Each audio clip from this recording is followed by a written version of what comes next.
उनके अंदर काम होती है। और शोध पत्रों से ये जाहिर हो गया, रिसर्च एविडेंस से ये जाहिर हो गया कि जब हम ऐसे विद्यार्थियों को सामान्य विद्यार्थियों के साथ रखते हैं, उसी कक्षा में पढ़ाते हैं, बताते हैं, उस अवस्था में इनकी जो रेट ऑफ लर्निंग है, डेक्सलाइटी है, वो बहुत इंक्रीज कर जाती है और ये बहुत तीव्र गति से सीखते हैं। हमारे लिए ये भी चुनौती उभर कर आती है कि कक्षा के प्रारूप को समावेशी कैसे बनाना चाहिए। How to create inclusive school, how to create inclusive classroom, how to create inclusive environment. एक समावेशी परिदृश्य का निर्माण कैसे किया जाए, हमारे समक्ष सबसे पूछो। अब अगर एक समावेशी कक्षा की बात करें तो उस कक्षा में विभिन्न स्तर के विद्यार्थी, जैसा कि मैं अभी आपसे पहले ही चर्चा कर रहा था कि विभिन्न श्रेणियों के विद्यार्थियों को एक ही कक्षा में रखना और रखकर बताना, यही समावेशी शिक्षा की अवधारणा है।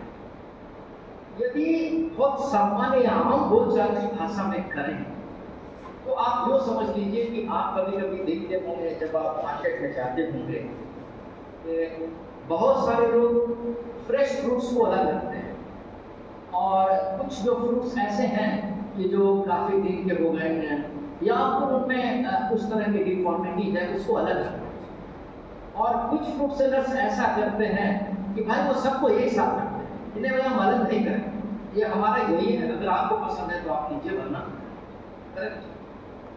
Similar is the concept of inclusive class. बच्चा किसी भी पृष्ठभूमि से हो, बच्चा किसी भी दिव्यांगता से ग्रसित हो, बच्चा किसी भी श्रेणी का लर्नर हो, किसी भी कैटेगरी का लर्नर हो, किसी भी श्रेणी का अध्ययन करता हो, उन सबको हमें रखना है तो एक ही कक्षा में रखना है। और इसी अवधारणा को हम समावेशी कक्षा की अवधारणा कहते हैं, the concept of inclusive classroom like super.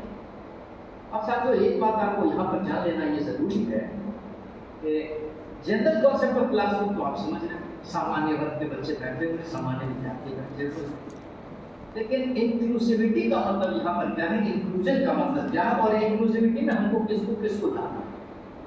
तो सबसे पहले अगर हम लोग क्लासरूम कॉन्सेप्ट की बात करें तो एवरेज लर्नर एक कैटेगरी है, एक वर्ड है, टर्मिनोलॉजी है।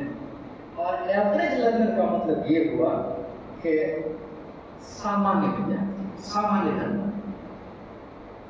अब अगर हम सामान्य लर्नर्स की बात छोड़ दें, आगे की बात करें, तो सबसे पहले कक्षा में जो श्रेणी आती है वो है प्रतिभाशाली बालकों की, प्रतिभावान बालक। जिन साथियों को शिक्षण अधिगम का अनुभव होगा, जो विद्यार्थी अभ्यास शिक्षण में गए होंगे, जो teacher educators B Ed M Ed education के विद्यार्थियों को पढ़ा रहे होंगे, बीएससी बीएड बीए के विद्यार्थियों को पढ़ा रहे होंगे, करा रहे होंगे, उनको इस बात की सामान्य अवधारणा बन गई होगी कि प्रतिभाशाली बालक होते हैं। साथियों, प्रतिभाशाली बालकों का जो क्लासरूम इंटरेक्शन है, जो उनकी कक्षा सहभागिता है, वो आपको प्रतिबिंबित कर देगी कि ये सामान्य बालक नहीं है, ये प्रतिभाशाली बालक। उनके प्रश्न पूछने का अंदाज, आपके द्वारा पूछे गए प्रश्नों के उत्तर देने का अंदाज, अन्य विद्यार्थियों से प्रतिस्पर्धा का स्तर, ये बातें हैं जो सामान्य विद्यार्थियों को प्रतिभाशाली बालक से अलग करते हैं। अगर आप क्लास में कोई इनोवेशन करेंगे तो प्रतिभाशाली बालक उसको एक ही बार समझे, और rest of the learners you may have to repeat the concept. आपको उस कॉन्सेप्ट को दोबारा बताने की आवश्यकता पड़ सकती है, लेकिन जो प्रतिभाशाली बालक हैं वो एक ही बार उसको ग्रहण कर लेते हैं, समझ जाते हैं।